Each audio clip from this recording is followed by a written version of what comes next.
রাজা ও খাজা, যিনার নাম হচ্ছে হযরতে খাজা মাইনুদ্দিন চিশতি সঞ্জারি রহমাতুল্লাহ আলাইহি। ইনিও একজন আল্লাহর ওলি। ইব্রাহিম বিন আদম, ইনিও একজন আল্লাহর ওলি।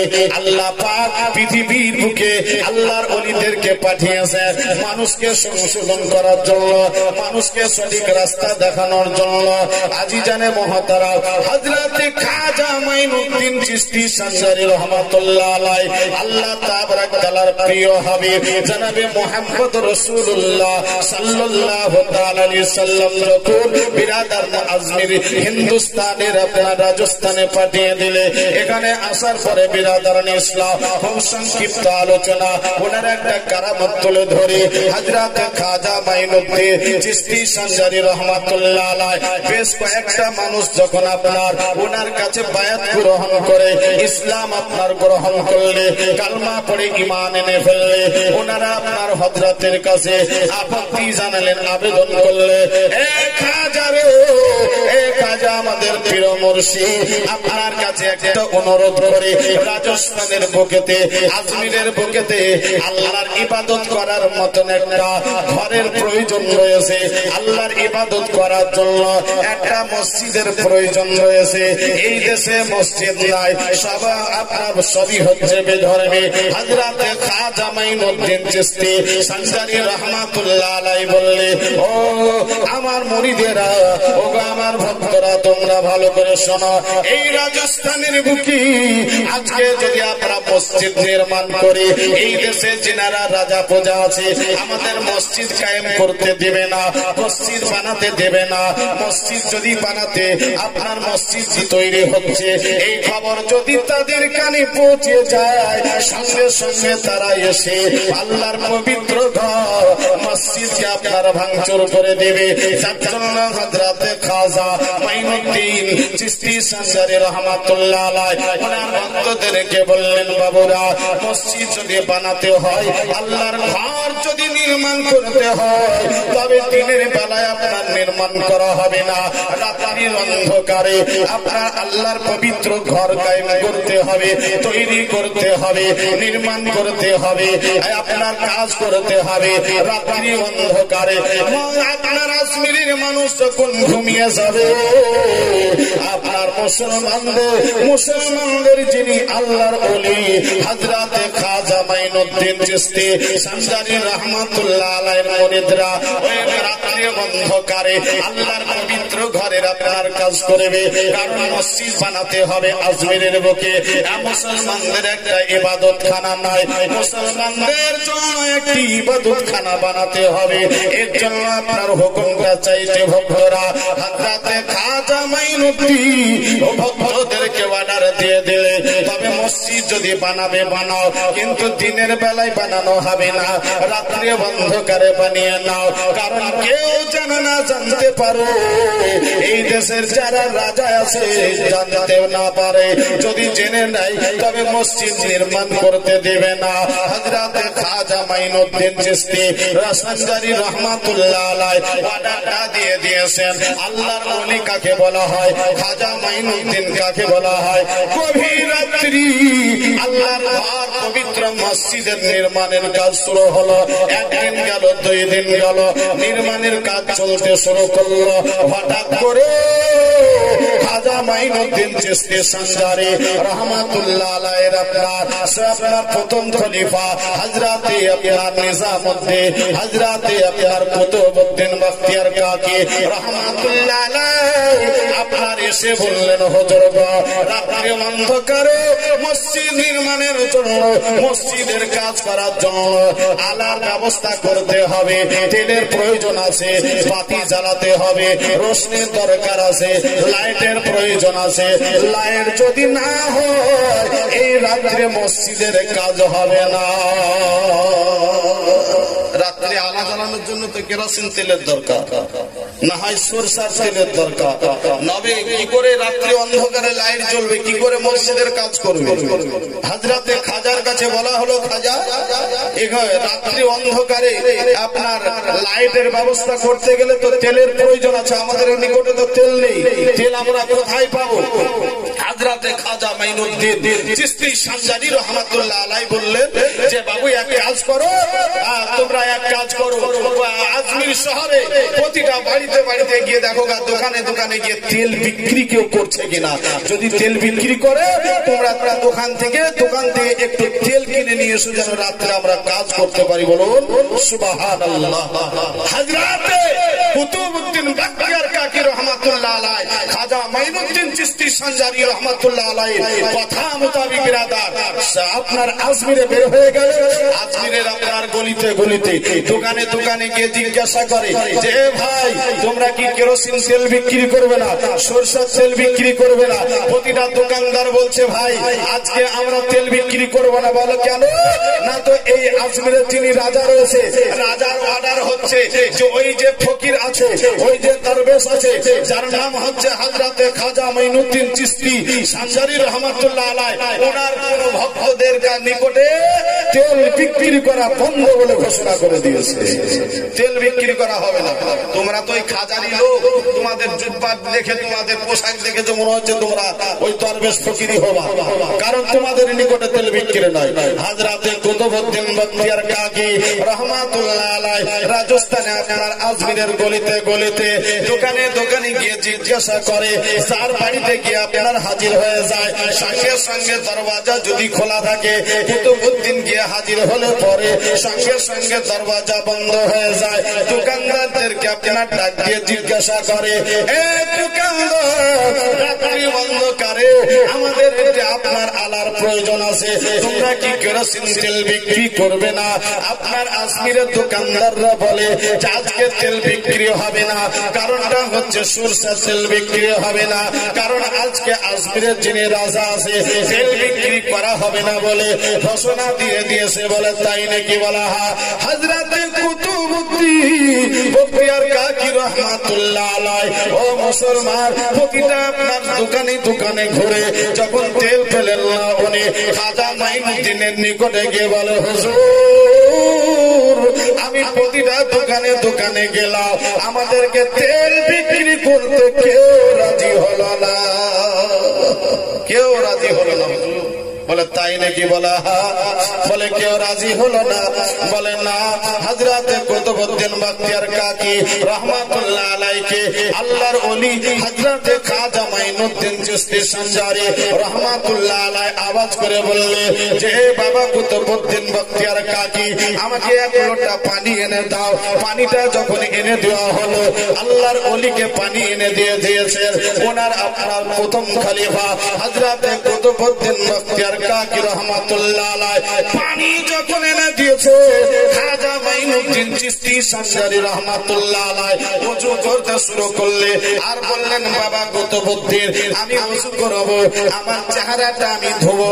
যখনই ওযুর মধ্যে আমি চেহারাটা ধোবো, চেহারা ধোবো তো গরম পানিটা পড়বে, হাত ধোবো তো গরম পানিটা পড়বে। ওই পানিটা আল্লাহর জমিনে পড়তে দিবে না, আল্লাহর জমিনে পড়তে দিও না। একটা জায়গায় করে প্লেটে করে ধরে নাও, প্লেটে করে আপনার ধরে নেওয়া হলো। ওযু কমপ্লিট হয়ে গেল।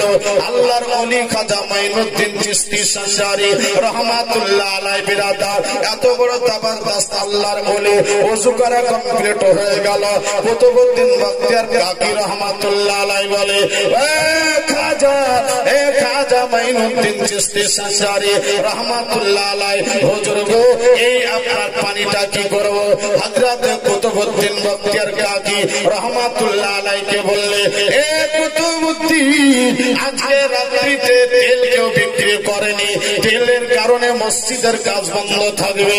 আমি খাজা ওযু করেছি, আমার চেহারা ধোয়া পানিটা, হাত ধোয়া পানিটা তুমি একটা বার্তানে ধরে নিয়ে আসো, একটা জায়গায় তুমি ধরে নিয়ে আসো।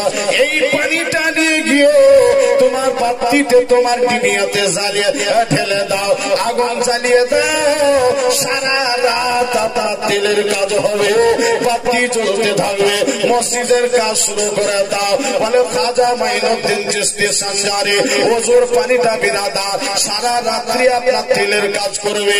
আর পুরো আজমির শহরে আজমিরের প্রতিটা বাড়ি গোলা তেলের আপনার তেল দিয়ে আপনার বাতি জ্বালাচ্ছিল, লাইট জ্বালাচ্ছিল। সেই লাইটে আপনার বাতিতে যে তেলটা ছিল, যে আপনার কূপে আপনার ডিবিয়াতে তেলটা ছিল, সব তেলটা হুকুমে পানি হয়ে গেছে, আর খাজার অজুর পানিটা আল্লাহ পাক তেলে পরিণত করে দিয়েছে, পরিণত করে দিয়েছে। আর সব আজমিরের পানিগুলা আপনার তেলগুলা, প্রতিটা বাড়ির তেলগুলা সব পানি হয়ে গেছে।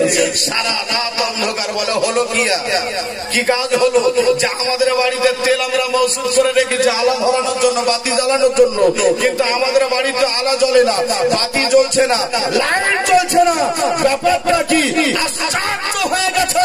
হযরতে খাজা মাইনুদ্দিন বলল, আল্লাহ পাক শুনে নাও কুতুবুদ্দি, আল্লাহ পাক পুরো আজমিরের বাসিন্দাদের বাড়ির তেলকে আল্লাহ পাক পানিতে পরিণত করে দিয়েছে, আর খাজা পিয়ার ওজুর পানিটাকে আল্লাহ পাক তেল বানিয়ে দিয়েছে। এর নাম হচ্ছে খাজা। বিরাদার, এই খাজার দেওয়ানা আমাদের হওয়া দরকার আছে না? আছে না? নাই বিরাদার ইসলাম। এইবার বিরাদার, আমরা তো মুসলমান, আমাদের ভিতরে হিংসা বেশি আছে না? আমাদের ভিতরে হিংসা বেশি কাজ করে না?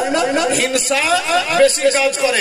দেখবেন বিরাদার ইসলাম, আমি এইরকম কাউকে বলছি না।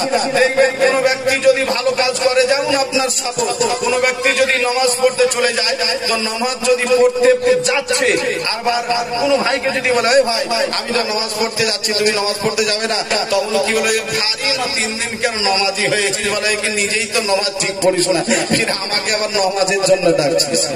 এই যে একটা উপহাস, কথাটা ঠিক বললাম না? এই যে একটা উপহাস করা। বিরাদার ইসলাম, এইরকম খবরদার, এইরকম কেস, এইরকম কথা আমাদের কোন মুসলমানের মধ্যে হওয়াটা উচিত নয়। নামাজের কথা যখন এসে গেল বিরাদার, আমরা তো নামাজ পড়ি।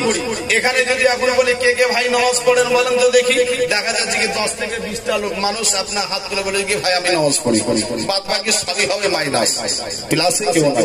এরকম আছে না? নাই। আচ্ছা, এখানে যতগুলো মানুষ বসে আছেন এই জলসাতে, সবাই কি আমরা নামাজ পড়ি নাকি? সবাই পড়ি? সবাই নামাজ পড়ি না। কিন্তু আমি অন্য বক্তার মতন এটাও করি না যে জলসা স্টেজে আমি বললাম যে ভাই আজকে ফজর থেকে কে নামাজ পড়বেন হাত তোলেন, তো আমি ওয়াদা করিয়ে নিলাম। করে নেওয়ার পরে দেখা গেল কি ফজর থেকে আপনি নামাজই পড়লাম না, ওয়াদা খেলাপ করে দিলেন। একটা নামাজ পড়ছেন না গোনা, তারপরে ওয়াদা খেলাপ করলেন, ফির গোনা। অতএব ওই কাজ আমি করি না, আমার দরকার নাই। বিরাদার ইসলাম, যাকে আপনার আল্লাহ পাক হেদায়েত করবে, যাকে আপনার সেই জ্ঞান ফিরে আসবে, অবশ্যই সে আপনার নামাজ পড়বে। আল্লাহ পাক যেন আমাদের সকলকে নামাজ পড়ার তৌফিক দান করে। সকলে বলেন আল্লাহুম্মা আমিন। বিরাদার, তবে নামাজ কিন্তু ওই রকম হতে হবে। নামাজের কথা যখন এসে গেল, একটা কথা বলেই দিই, পুরো বুঝতে পারলেন। উদাহরণ শুনুন, একটা আপনার মসজিদের পাশে একজন ব্যক্তি ছিলেন, উনি 5 ওয়াক্তেরই নামাজ পড়তেন, 5 ওয়াক্তের নামাজ পড়তেন, কিন্তু বাড়িতে তার মুদিখানা দোকান ছিল। বাড়িতে তার মুদিখানা দোকান ছিল বিরাদার। তো 5 ওয়াক্তের মধ্যে 5 ওয়াক্ত মসজিদে গিয়ে নামাজটা কিন্তু পড়তে পারতেন না। কি করতেন? সারাদিন দোকান চালিয়ে আপনার এশার টাইমে গিয়ে জামাতে গিয়ে ইমাম সাহেবের পিছনে নামাজটা পড়তেন। সারাদিন নয়, সারাদিন একা একই পড়লো না পড়লো, কিন্তু এশার টাইমে গিয়ে ঠিক আপনার জামাতে গিয়ে নামাজটা উনি পড়তেন। এইরকম ভাবে আপনার জীবন যাপন করে দোকান চালায়। হঠাৎ করে একদিন বিরাদার কি করেছে? দোকানটা বন্ধ করেছে। এবার ইমাম তো কারো গোলাম নয়। এখন বর্তমান জামানায় ইমামকে আমরা গোলাম করে রাখছি, তাই তো নাকি? এখন মসজিদে যাচ্ছে, মসজিদের সেক্রেটারি বলেন, আপনার কমিটি বলেন, একটু বদনাগুলো উল্টা পাল্টা হয়ে থাকছে। মৌলভী সাহেব আপনাকে বেতন দিয়ে রাখছি, খাচ্ছেন যাচ্ছেন আর পেট পাড়া দিয়ে পড়ে থাকছেন, মসজিদটা একটু ঝাড়ু দিতে পারেন না? আছে তো, আছে না লোক? বিরাদার ইসলাম, আর বিপক্ষ বলারও লোক আছে। বিরাদার ইসলাম, পক্ষে বলারও লোক আছে, বিপক্ষে বলারও লোক আছে। কেউ মাইন্ড নেবেন না, দুঃখ নেবেন না বিরাদার। এইরকম বলা লোক অনেকে আছে। কারণ ওই ধরনের ইমামকে শাসা, কারণ যার পিছনে আমি ইক্তেদা করব, যার পিছনে আমি নামাজ পড়বো, তাকে এইরকম ভাবে আঙ্গুল তুলে কথা বলা, এটা একেবারে শরিয়া সম্মত নয়। এটা শরিয়া সম্মত নয়। আমার পরে বিরাদর ইসলাম মুফতি সাহেব আসবে, আপনি মশলা জেনে নেবেন, অবশ্যই আপনার বলে দিবেন যে এইরকম ধরনের পেশারুক্তি করা কোন ইমামকে কোন মুসল্লির এটা উচিত নয়, এটা উচিত হবে না।